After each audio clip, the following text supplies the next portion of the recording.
ai hôm khờ tông nó ghi vào mùa thì phải gì blood the easy hay hay cái khi nào cô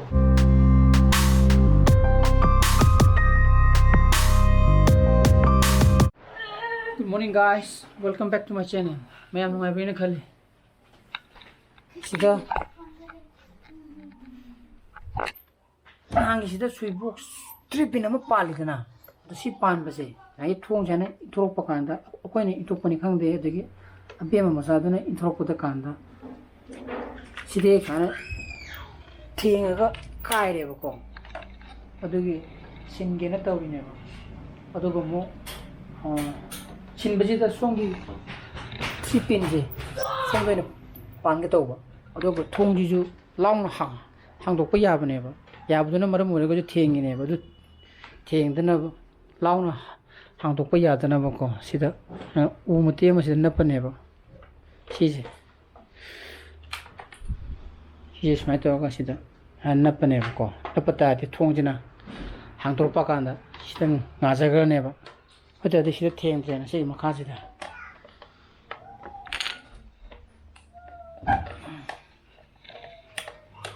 아다 뭐 있을라마 봐. 저들이 이라네.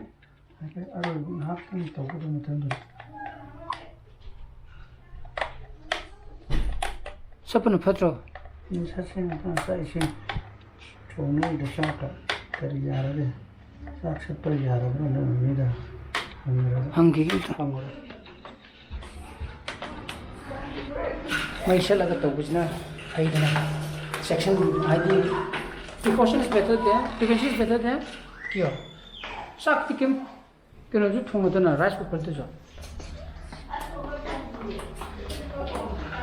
Rice cooker तो ठुंग दिए सा सलोबा अभी क्यों fuse नहीं मक्सा लगे का तो चंगे तो मजे हाँ 아니 너 버벅 살라게 가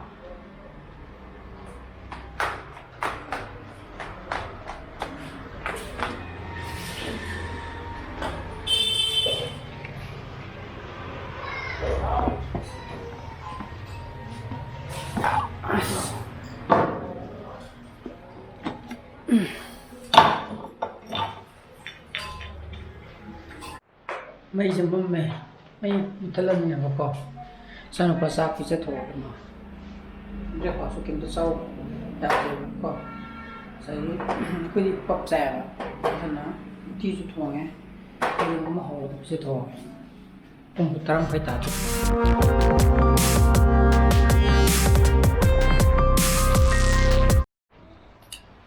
nên cái đó là cái gì nào tamo gì chắc sai chúng tôi gì đó từ gì đó udra uya kakolo kara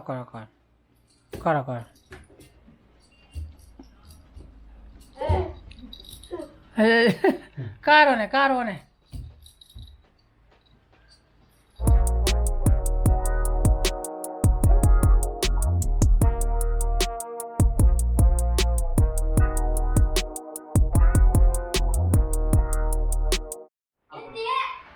나 거기 소파에 판매야 브라 나니까 거기니까. 아 그래 소파는 때 맞아. 시다 소파 세트 라 이제 신군이 반 여기 계스메 모도 콩이는데 그것이 포디가. 야, 얼마나 돼? 시지 그냥 배랑 배터리 되는 거 알거든 시지 그냥 배랑 배터리 되는 거 알거든 시지 하이디다 你父母没有的谢谢，误会不的，错了怎么办？ 시우디 이스라엘이 这点我比如，而且大过那个，一辈子一个泡面， 마이디 홍드라게는 多少多年那个水， 이비사이데 나 시가 아우 가다 부서니야 에이 tamuidi si pusangani nang ini kam pusandu ba nang ini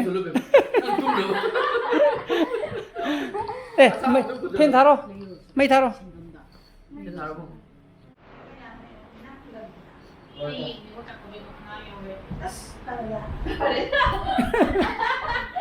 Ibu kapu dari tidak. kurang. Kau nak kau ni asyik pusat kau ya. 나를 들어. 오빠. mai 셈베디 로래 mai 찡니 거데 근데 시기 거시면 꼭꼭 다질래도 미안해 내가 यार ये तो के कौन सा का चला रहा है तो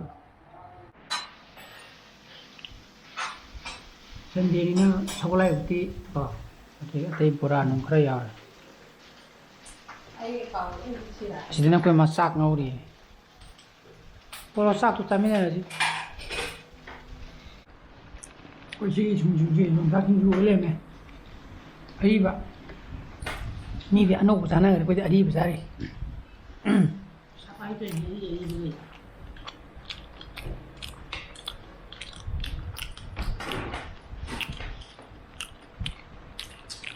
어머니가 이거 하온다. 또 시판벌 버리잖아. 근데 누가 진짜 시기 우타부두디냐 고나 타라게 왕왕 빙사지 뚱미고 근데 수아나 한돌 뻑간다. 아주 빨라네.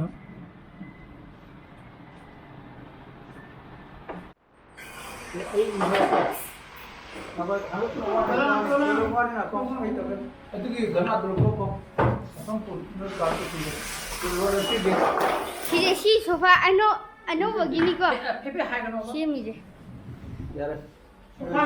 에 토이비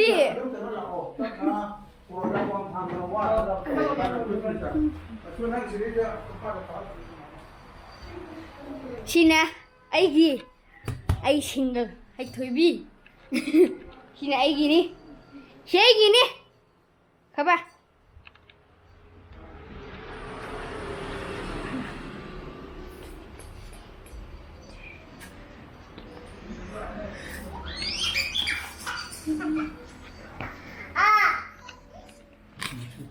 그거 기도 그거 미모 공원 하지는 까꾸네. 그러니까. 까끼. 그때 저래 이게 이거 소리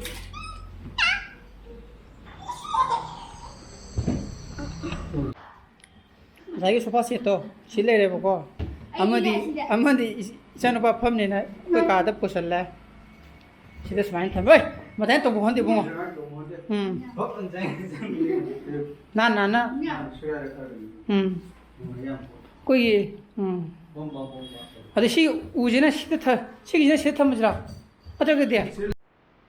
스마인 타래고 하나 시대 레름바 소파 우기도나 시대 탐매 अतुगा समाना धम्मे अतुगा सनुपागिदुना सिदा मागी हेरोगी टाइप तबको किंग साइज की टाइप ता सिदा लोला न चप्पल दे तुंगो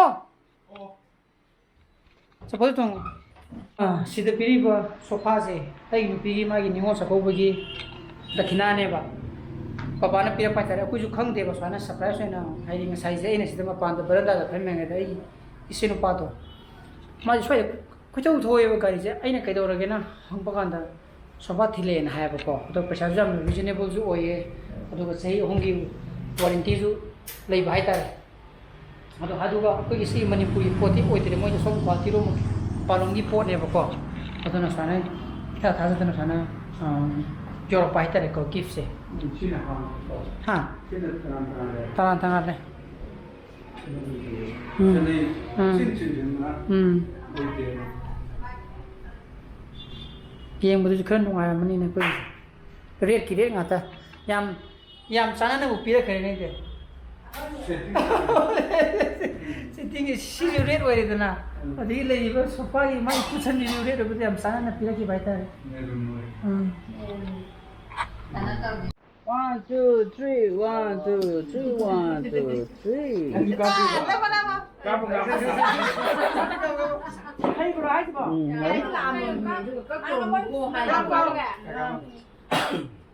Happy birthday, Lord. Happy birthday to you.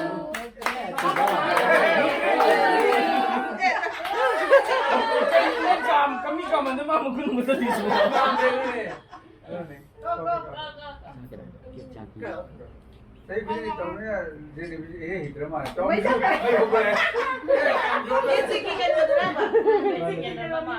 em không có cái từ con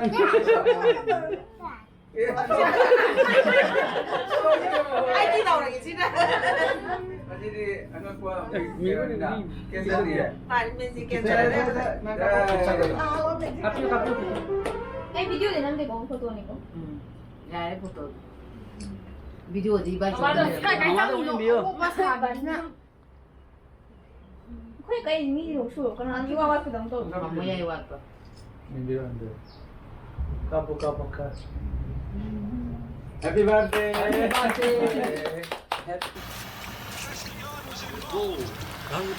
Nhang, lùi được gì à? Lùi rồi. Wow. Mà tụi lượt tía sâu cái gì? Hello ba.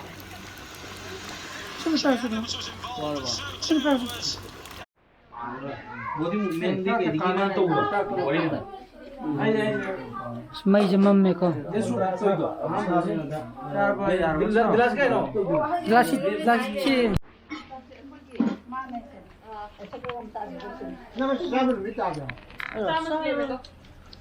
Try hele ni. Nangi. Ako isang puro na. Lera ne.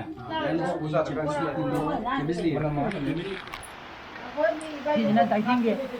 Ở chính của bà cầm vui đó à. Mam me. Kino. Tong ira ano e man. Mi long sura ba sura. Stella yaw ra, Tinku yaw ra. Mama. Mai ji ni wow. Panu pi ji ja. Matong di